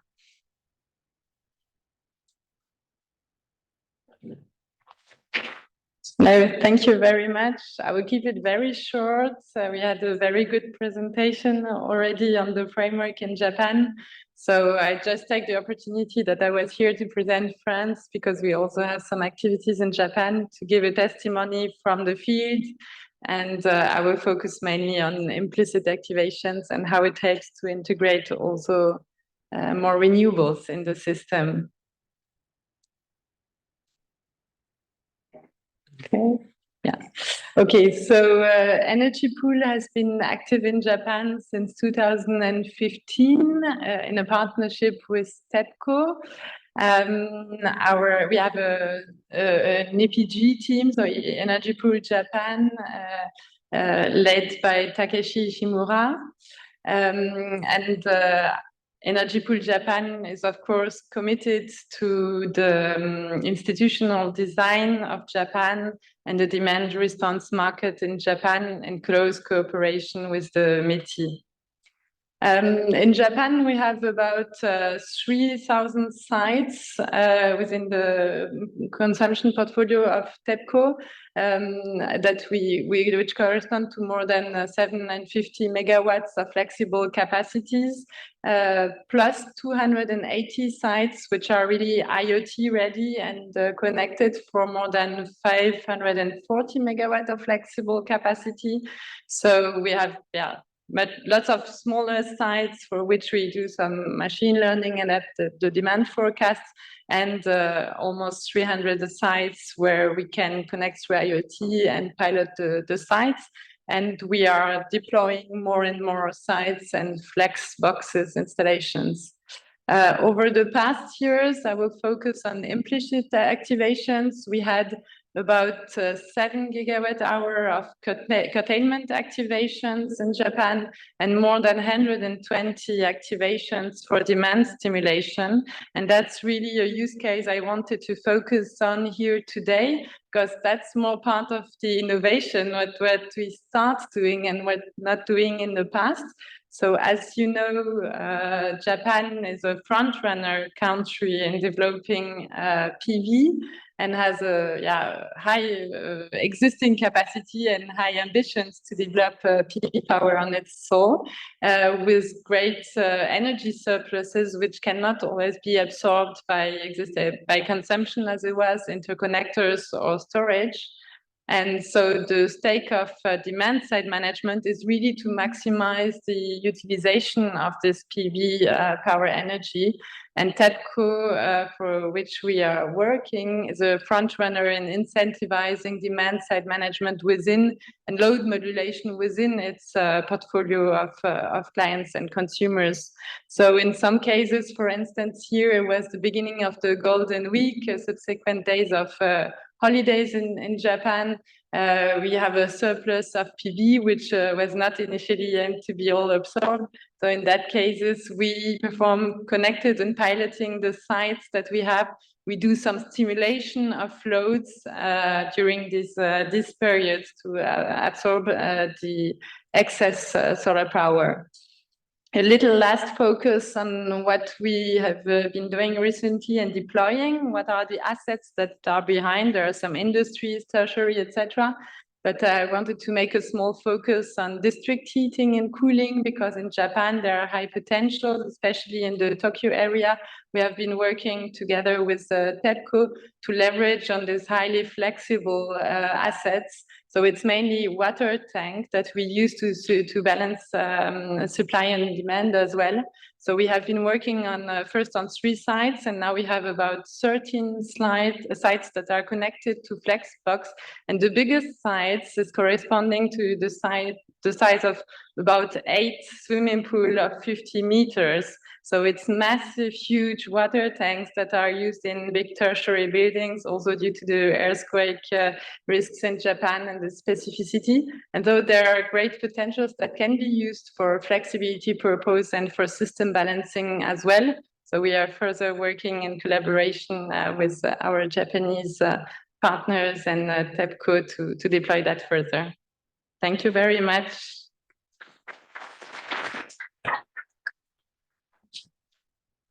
Thank you very much, Sylvie, for this short presentation, very interesting. Now, as promised, we move to hear from the experience of demand side management and storage from China. And we have Mr. Songsong Chen from CEPRI, the China Electricity Research Power Institute. Thanks for the introduction, Arina. Hello, everybody. I'm Chen Songsong from China Electricity Power Research Institute, research institute of SGCT. SGCT serves for a huge amount of customers. It includes about 500 million household customers and 50 million small industry and business customers, and about 2 million huge industry customers. This is the service of SGCT. Now,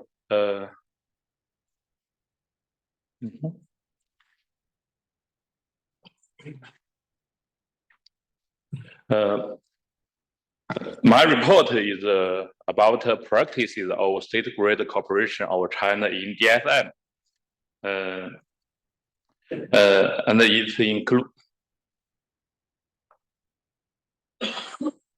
the scope of DSM is relatively big, and it includes energy saving, temporary savings in electricity load, also known as the demand response.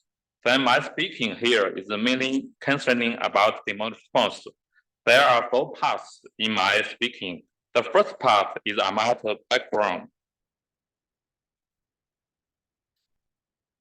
Firstly, in China, the power grid is facing the challenge from green transition. It is mainly reflected in 2 aspects. On the one hand, frequent short-term power supply and demand conflicts due to seasonal extreme weather. Here are 2 sets of data. Firstly, in 2022, during the summer, affected by the persistent high temperature weather over a large area of the country, the maximum cooling load within the state grid operating zone reached 350 gigawatt, and the maximum load of the entire grid reached 1,069 gigawatt. About 60 gigawatt load was curtailed by the DFM measures to ensure normal operation of the power grid. Secondly, targeting the central and the eastern regions of China by analyzing the 96-point load curve of each provisional power grid company throughout the year, the duration reaching more than 95% of the maximum value is between 15 hours and 218 hours.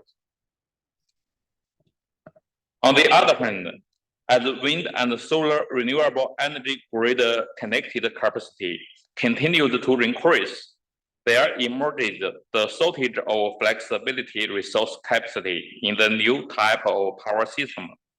Till the end of August, the on-grid wind and power in China has reached 910 gigawatt, within an estimated annual increase of around 160 gigawatt, and the maximum capacity of the flexible resource in the extreme case needed. Let's see the next PPT. According to the 14th five-year plan, modern energy system planning issued by NEA, by 2025, the installed capacity of wind and solar renewable energy will be 1,000 gigawatt. I estimate it will be far more than. We assume that in the worst case, generation load of wind and solar renewable energy power is 0. Considering the traditional regulatory measures, such as flexible coal-fired, gas-fired, pump hydro, electrochemical energy storage, there is still 562 gigawatt of adjustable capacity that is urgently needed. Where can we get the resource? That is the demand side. At present, the market structure of demand side resources participating in power grid operation has become increasingly perfect. From 2014, we established a transitional marketplace in each pilot province. It should be noted, most provinces have only one provisional power grid enterprise.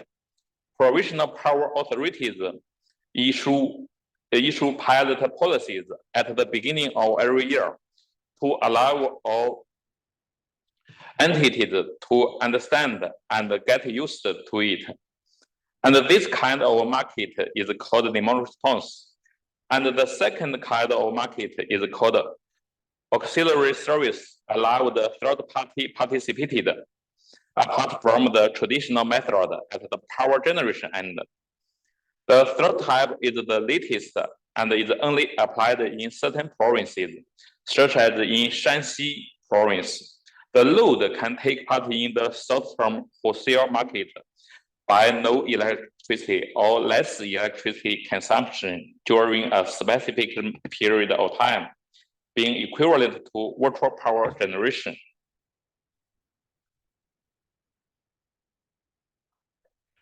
The second part is about implemented and planned policies to encourage to tap the potential of demand-side resources. Many policies had been produced by NDRC and NEA, as well as the Provisional Development and Reform Commission of counterpart department. The earliest policy dates back to 2012. The National Development and Reform Commission selected 4 cities, including Beijing, Tangshan, Suzhou, and Foshan, to carry out comprehensive pilot projects about DFM. In that policy, temporary power load savings would be rewarded with 100 yuan renminbi per kilowatt, especially from 2022. Especially from 2021, since the goal of dual carbon being proposed, many national and provisional policies are emerging.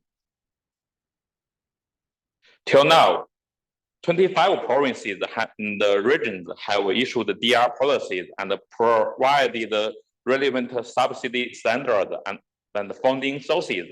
All provinces and regions support demand-side resources to participate in peak saving.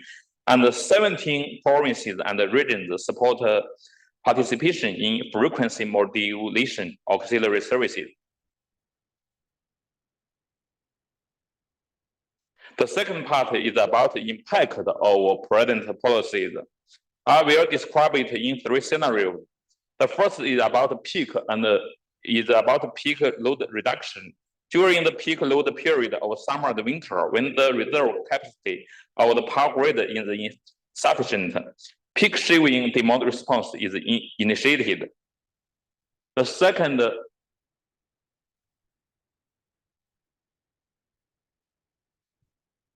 is about facilitating VRE integration during low demand periods, such as holidays and nights. The renewable energy consumption capacity and the negative reserve capacity of local power grids are insufficient, leading to the initiation of valley filling demand response. And the third is about upgrading energy efficiency. Although this part sounds a little far away from DR business, but it is also a very important measure. It plays a complementary role with the DR business. The fourth part is about recommendations. There are 3 aspects. Firstly, for question about privacy, security, and unified interfaces in different types of electrical equipment, the suggestion is establishing and optimizing a unified standard system for DFM, privacy, and security, unified interactive interfaces, inspection and certification standard. Secondly, in response to the high investment with low anticipated profits complained by load aggregators, the suggestion is to continuously improve the market transaction varieties before a mature market is established, increase special subsidies. Thirdly, regarding the evidence, in the voluntary carbon market, the suggestion is developing CTER methodologies and include the DSM projects in the scope of voluntary emission reduction transactions. That's all about my report. Thanks for your attention.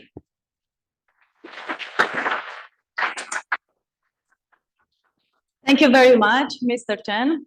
We move now from Asia to the Americas, and okay, we will leave the question for the breaks because we are a little bit late. But now I'm inviting Mr. Siva Gunda to present the experience directly from California.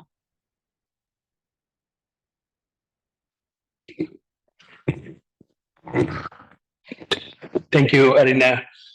I'll try to rush through this as much as I can. So just setting the context at a very high level. So we're looking at demand flexibility being an essential element of what we're trying to do. So what you're seeing here is what the system sees on the bulk side in green, and on the purple line there is taking away all the wind and solar resources. So basically, when you look at the purple line, you're looking at an incredible amount of ramping in the evening that has to be met by something else. So what we're trying to do is 4 pieces. We're trying to shape, shift, shed, and shemmy the load based on different timeframes. So if you have rate design, energy efficiency, you can shape the load from an early on. As you move towards different timeframes closer, in days, you can think about ramping and really shifting the loads.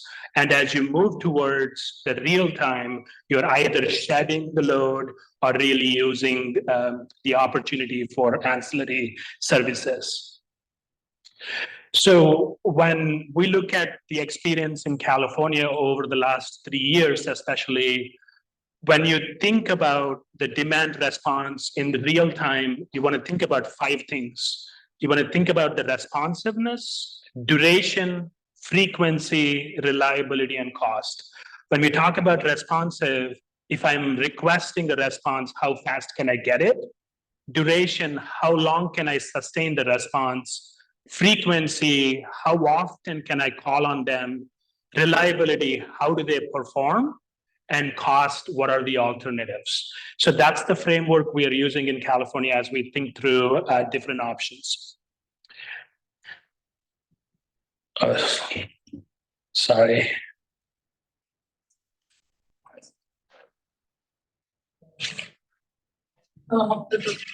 Next.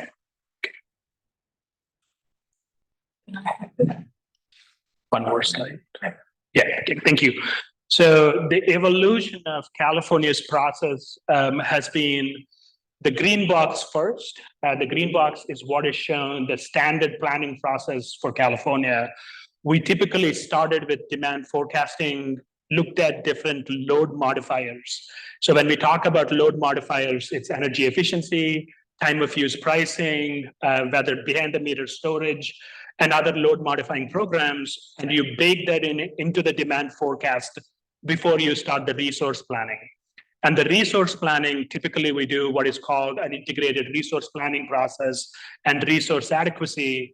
And this is where you are really developing the necessary bulk grid assets and having them under contracts.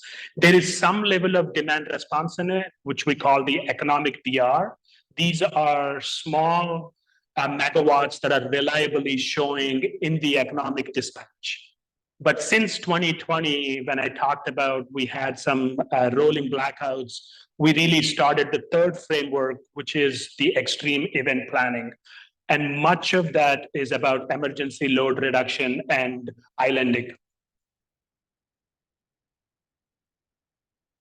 Okay, so just a case study of what happened.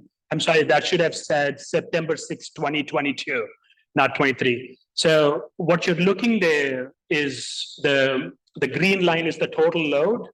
And you see at different times the dispatching of the demand side resources. For California, the bulk side storage is baked into the supply side. That's not going to show up there, but it's already in there. We currently have about 6,000 megawatts of storage on the bulk side and 1,000 megawatts on the behind the meter. We expected the totality to grow to 8,000 by the end of the year. So what you see there is in the day ahead time frame, we are dispatching what we call the flex alert, notifying people to reduce their demand and shift their demand. But as you get closer and closer, we are really looking at triggering all the demand response programs to shave off the peak. So as you see there, the peak is stabilizing, but the net peak, which is peak minus solar and wind, is still creeping up, right? So you have to manage both of them. So we trigger all the demand response programs, but last year, the grid was so close that we had to take an extraordinary action of sending a text message to 28 million Californians. And we're asking for turning off the lights, right? So basically at that time, you see the trigger point and sudden drop on the demand. And we got about 2,400 megawatts in about 20 minutes. So that's really how you want to monetize and systematize the resources. So what we're doing in California then is trying to develop an integrated process that the state can standardize. So what we're looking at is load management standards, where anything that's connected to the grid actually can participate in load management. So there are appliance standards. We have the standards for all utilities to put their pricing in a real-time database that's accessible for any interconnected device. All this is something that the state is going to do. And there is a rate, which is called the CalFuse, which allows for voluntary opt-in into a universal rate structure that allows for real-time pricing, both on the capacity and energy markets. So that's the structure we're going towards. And with the automation, the rates, and the necessary telemetry, we believe we can unlock the necessary megawatts. Okay, so where we are, California set 7,000 megawatts of demand flexibility goal. This is on the demand side, not the bulk side. So it doesn't include the bulk side storage. In 2022, on the load modifying resource adequacy, we had roughly 2,000 megawatts, and the rest of it coming from the emergency. I just want to note that even though the emergency programs, there was 800 megawatts, only 300 showed up when we called them. That is, much of it is behaviorally driven. So one of the most important things is not just the size of capacity, but the performance and how do you show them. So moving forward, we would like to move into a realm where we at least have 7,000 reliable megawatts, right? One of the observations is if there is an asset that's backing your demand flexibility, storage, large appliances and equipment, it shows up. But if it's behavior driven, it's anybody's call, especially on a multi-day heat wave when people just get, fatigued, right? Okay, so a few recommendations. We're looking at a dynamic pricing realm. I think it's important. Encouraging alternate designs and providing incentive structures for emergency curtailment. Deploy the system that I talked about, which allows for the database to be easily interportable for work with different appliances. And finally, completing deployment of the AMI, which is the advanced meters. We currently have about 80% coverage in California. We want to get to 100%.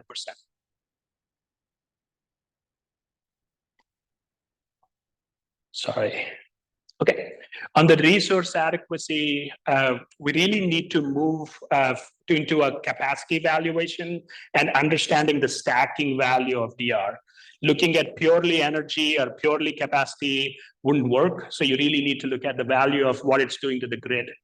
Explore a central market for DR where everybody can buy from. And finally, including an adder for demand supply side DR. Also, California's rules have evolved over 50 years. We're really trying to reform the processes to move away from band-aids to more streamlining. And the evaluation of all this has to be centralized and something that the aggregators and other market participants can actually trust. There is one valuation. And finally, we're currently piloting a lot of projects, really reassessing what we can do.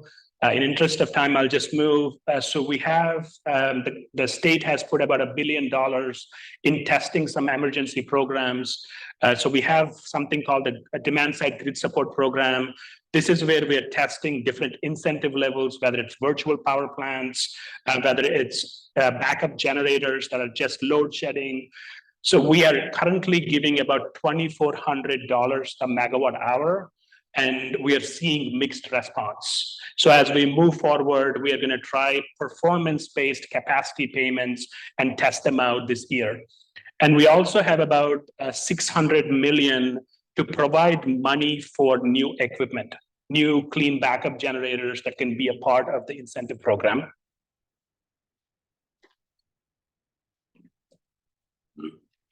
So I'll just end with the different examples of technologies that we are considering right now. So on the bulk side, the easy things to do would, if you have interconnection capacity, increasing the efficiency of the power plants or adding additional generation at the power plants. That's something we're hoping to do. On the distribution side, anywhere from SCADA systems, fuel cells, batteries, clean combustion like linear generators, micro turbines, vehicle to grid introduction. So we basically want to bring all of them into a product structure that allows for demand response in an integrated fashion. So that's all I have. Thank you.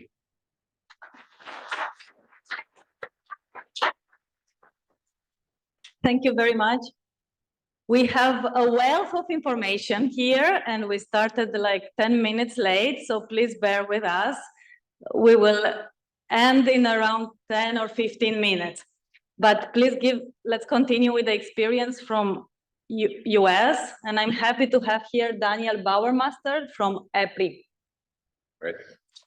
Thanks. So I realize I'm standing between you guys and lunch, and then lucky we have Gregory after us. So I'm going to take a step back and talk about the context of this a little bit.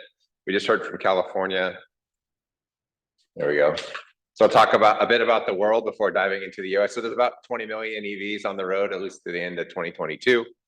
You know, most of that was in China, about 10 million, and the second was Europe, and then the US. So if you look at the US, we're right about 4.1 million EVs on the road. So from an energy perspective, that's about 14 terawatt hours.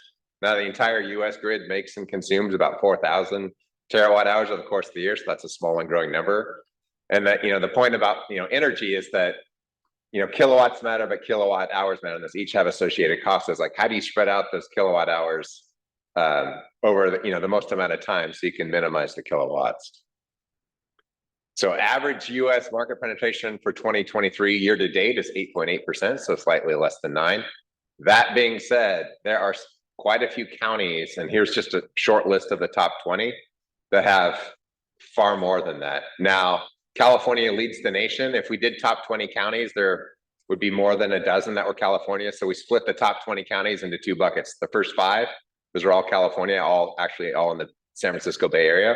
And then we excluded California. So counties 6 through 20 were the rest of the 49 states. And you can see the more yellow the county is, you know, Landeskreis in German, I guess, if you're familiar with that. And what we've seen so far is, yeah, there's been peak summer days. I mean, that was a great view that we just saw from California, and there's been a few other parts of Texas where, but in general, you know, electric vehicle load specifically hasn't caused any major grid problems. And the reason why, and that's what we're getting to here, is that there's some more simple, you know, vehicle controlled managed charging programs that are quite successful. That being said, of all the EVs on the road, there are very few that are actually enrolled in these programs. So there's a lot of market potential when we think about V1G and V2G.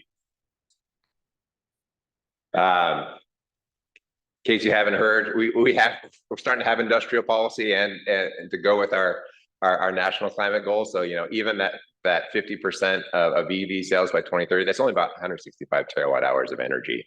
Again, how do you spread out that energy on a load basis to minimize the cost? So this slide is the first time this has been showed publicly, and it's a work in progress. So the next time you see it, it'll be prettier. The point is, across the bottom, you see, you know, 7 different flavors of managed charging, starting with everything from rates, time of use rates on the left. And those are established and they work today. And as you can follow the arrows and see what percentage of EVs are actually in those. And those are quite effective. We have data from both, just coming to mind, thinking outside of California, there's been numbers of pilots, but the 2 that jump are a big pilot that happened in the state of Maryland, so kind of near Washington, D.C., and then another one that Southern Company did in the states of Mississippi, Alabama, and Georgia, which again, potentially different than a California customer. And both of those had time of use rates and they were very effective. In Maryland, they also had a managed charging with some technology and a signal, excuse me. And they found that like even it's just kind of pre-pandemic. There's 110 customers in that pilot. Only 7 were actually plugged in times of peak demand, and the customers all had an opt-out, and they all participated. So again, early data, small data, but the point is that there's a lot of potential there. Again, depends on what kind of problem you're trying to solve, whether it's rates, one-way charging or even two-way charging. A lot of potential to help minimize this cost across the grid. So with that, I'll turn it over to Gregory. I think is next. Did I do my 5 minutes?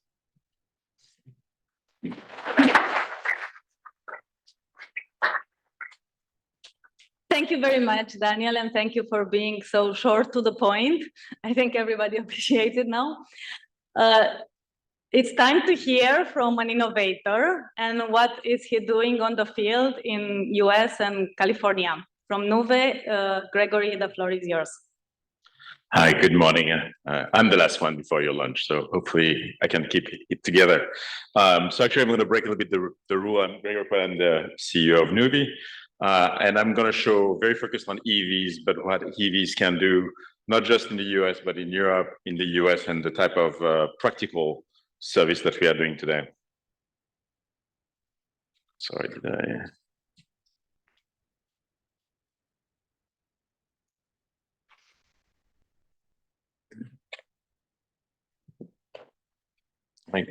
Going backward. This one. Sorry. No, it's this one. Oops. Oops. You pressed the wrong button. No. Okay. So this one, okay. So. Okay, that's lunch.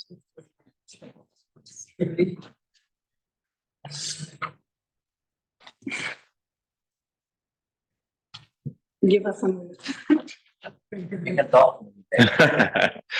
But yeah, maybe I'll start talking about it. I think the interesting thing about electric vehicles is that though they have big batteries and big capacities at the end of the electric system, they're also extremely unreliable, right? Because at any time somebody might come and unplug it. And I think that brings different perspectives. One, the vehicle needs to be ready for the driver, because that's the primary purpose. When we buy a car, we want it to be ready for ourselves. Now, we spend a lot of money on cars, we love them, but they are parked most of the time, 95% of the time, most likely. And therefore, the ability of those vehicles to provide grid services is very, very important. And when I say 95% of the time, that's when actually vehicles we use every day. But there are vehicles that are parked, a long period of time. For example, school buses in the US are parked during the summer, most likely 3 months at a time. And so that brings some interesting perspective.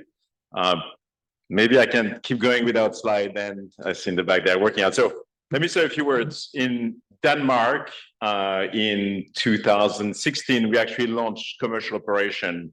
That was a time in partnership with Nissan and NNL. And for that, we are using Nissan Leaf, ENV200, connected on 10 kilowatt CHAdeMO DC charging stations. Over the last 7+ years, we've been doing initially FCFRN, and now we also started to do FCRD. Over that period, those Nissan Leaf on 10 kilowatt connections have been generating an average of $3,000. Over the last 12 months, the prices in the Nordics have been going really crazy. And so actually, they've been generating more than $5,000 in 1 year over the last 12 months. So it can be very important in order to help the electrification of transportation to provide those grid services, because it drastically reduces the total cost of ownership of those vehicles. Those vehicles in Denmark, they were fleet vehicles, utility, municipality, nurses, some of them in Copenhagen, some of them on an island called Bornholm. And we gather all of that as a single resource and participate into the FCR market. More recently, we've been engaging with a partner, Circle K, that has been deploying charging stations on gas stations. They own 17 gas stations across the US. Obviously, when you go to a fast charger, you don't want to discharge your car, right? So it's V1G. But there are opportunities, right? Those are very high loads, right? When you plug your car on a fast charger, it can go all the way to 350 kilowatts. Just as an image, right? The Empire State Building is 9.5 megawatts. So you don't need that many chargers to actually represent the energy capacity of the Empire State Building. So the ability of adjusting the charge rate is very important. Now, you don't want to do that in a mode where you drastically exchange the time it takes to charge your vehicle, right? So we agreed that we would try to limit the impact in terms of the extension of the charging session by 30 seconds to 1 minute. FFR is a great application for that, right? Because it's very short. You just need to respond very fast with those resources. And so that's one of the services we're implementing. We're also doing FCRD, and we can do that because you have an aggregation platform that allows us to manage those resources in an aggregate manner. And so therefore, move the load across all the vehicles that are connected at one time. And so we are launching that also. This is usually combined with potentially some local generation, some local storage, and we are combining those resources, one obviously to reduce the total cost of the energy locally, as well as providing those grid services. In the US, we've been using these beautiful yellow buses that we don't have in Europe. Those vehicles, there is 500,000 school buses in the US. They transport 24 million kids every school day. So it's a gigantic transportation service. They are being renewed at a rate of about 40,000 per year. They are parked about 95 to 97% of the time, and they are mostly parked during the summer. In the US, we are doing a service. We've been in California. As Siva was talking about, we've been doing the emergency load reduction program. So last year, when we had this gigantic peak, we actually had school buses that were being discharged in order to reduce the load and provide energy to the system. At that time, we had only one school district in the San Diego area. Now we actually 3 school districts with Cajon Valley, Ramona, and San Diego Unified. We're also deploying in the Los Angeles Unified School Districts. So we see across California a rapid expansion of various services. In the US, especially in the Northeast, there are other services called Connected Solutions, which allows behind-the-meter storage to discharge during the summer. It's usually up to 50 discharge during 4 months. And it's actually very good compensation. It's $200 to $300 per kilowatt summer. So you have to discharge for 2 or 3 hours. And then at the end of the summer, when you did all those discharge, you are getting the compensation. In the case of a school bus, we've connected at 60 kilowatts with batteries that are in the order of 250 kilowatt hour. You can do those 3 hours. That's $18,000 that you can generate by providing those grid services. It's a very significant total cost of ownership reduction. And so when you go from internal combustion engine to electric fleet, there's a significant amount of cost that comes up front, right? Either installation of the charging stations, grid upgrades, but V2G allows to, I would say, smooth that out and also provide financing to accelerate the adoption. Now, if I add the slides, I think I'm going to go through all the presentation without the slides. As I said, right, the forecasting is very important. When I started Nuvve, we had a great dispatch platform, right? So we were able to receive a signal and we decide on how we dispatch it across all the vehicles that are connected to the platform at one time. Maybe I'm going to be able to actually use the slide. This is just a couple of pictures of deployments that we have. The vehicle with the snow on him and also Fredericksburg. Those are this is the Denmark deployments. Fredericksburg was our first customer that we launched in 2016. Bornholm, there we have a mix of usage. And the yellow bus, the one I'm talking about right now, actually the one in Pekin, Illinois was the first launch. The first time there was a school bus with a bidirectional charging station that was installed. But since that, we've done also in the White Plains, in New York, and across California. I'm going to jump a few slides to catch up. We've talked about this. For today, right, standards are not yet fully established, so it requires some integration. We've been working with Bluebird, which is an incumbent in the space. We've been working with Lion Electric, which is a Quebec-based company that is a newcomer. and then BYD as well. And we've been using those 60 kilowatt charging stations. They are really the first generation. What's really exciting, right, is when you have a big parking lot of school buses, those are really plants, right, or replacing a big storage. And that's very exciting because that can help a lot of absorbing the surplus of energy during the day, and then provide some ways to smooth out the ramp up in the evening. I think the ramp up in California is going from was a couple of years ago was 15 gigawatt. I think in 2025 it's going to be 25 gigawatts. That's the ramp up for the duck curve. So this is where I was, the dispatch, right? So one, we received the signal, we decide on how to dispatch it across all the assets that were available, and we take into account one, requirements with the vehicle. When is the vehicle is going to be leaving next? Also, the commitments that we made to the grid in whatever service we were either beating or commitment we made for the long run, and also protecting the battery, right? That battery is not ours, and so we need to make sure we are always using that battery in the most resilient area. Batteries are extremely resilient in some areas, and I'll spend a little bit more time on that. Obviously, generating reports either to the utilities, to the ISOs, but also to the drivers. Now, very critical is the forecasting. Forecasting those very unreliable resources is very important in order to successfully use those vehicles. And I think this is also what Siva was saying. Those resources have to be there when we need them. And therefore, the commitment that we make with them is very important. And I think that drives some very interesting piece, right? We started to work with the AI platform, looking at forecasting capacity we'd be able to beat over the next 24, 48, or 72 hours. But then we started to see that by doing that, we also know when the vehicle is going to be leaving. And therefore, we can make sure the vehicle is going to be ready for the driver. And I'm going to show you a couple of slides that allows us to bid in the markets in ways that we are able to commit to those resources. So,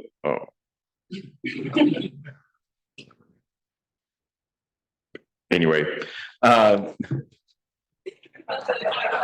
just one last thing, sorry, before. I just really want to take you through that because I think that's very important. The previous slide, if we can. Okay, so this is the forecast over 3 days. The blue line is the forecast, the orange line is real. And if you look in the blue line, there are two colors. There's light blue and dark blue.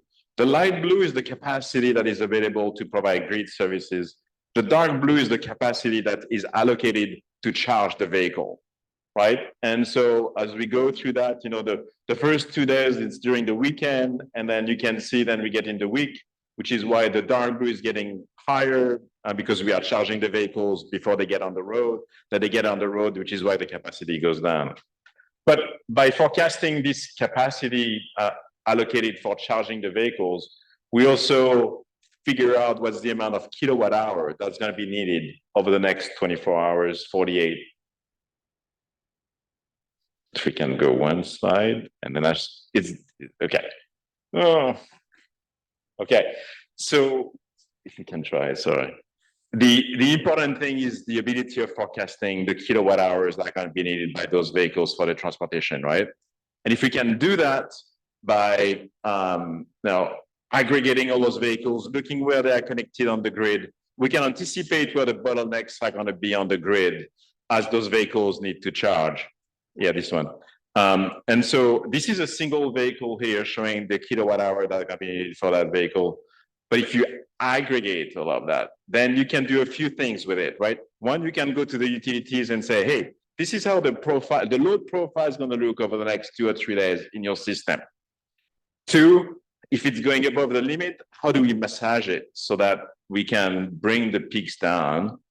But also, when you look at a CPO, for example, we can help procure the energy because we know the amount of kilowatt hour that can be needed over the next 2 or 3 days. And then we actually dispatch it because we control the charging of those vehicles. And therefore, we make sure that whatever we committed corresponds to what's going to be used by the end user. And I really believe that solving the EV integration, which I think is essential because otherwise the cost of energy will become inequitable, is by doing all this forecasting effort and really understanding how, as human, we are very predictable. And so putting that into a machine that allows us to do that, I think is essential for EV integration and for helping the grid at the same time. So thank you.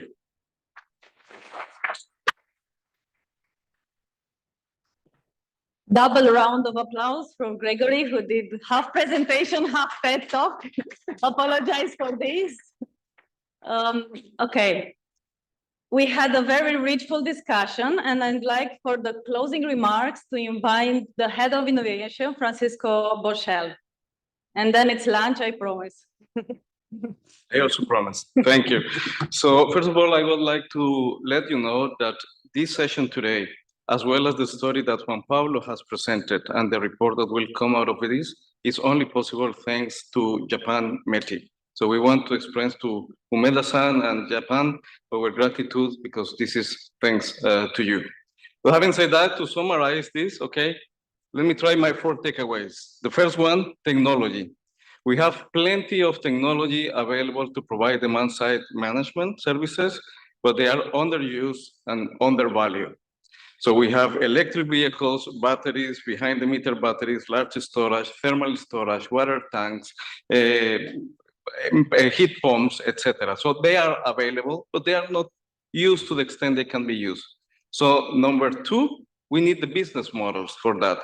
And they are emerging, and there are many entrepreneurs or startups really working very hard and being successful with these business models. We have Energy Pole, Feld, SmartEn has plenty of members working on this, so they are emerging, yeah, and they are making money, and they could even provide more services.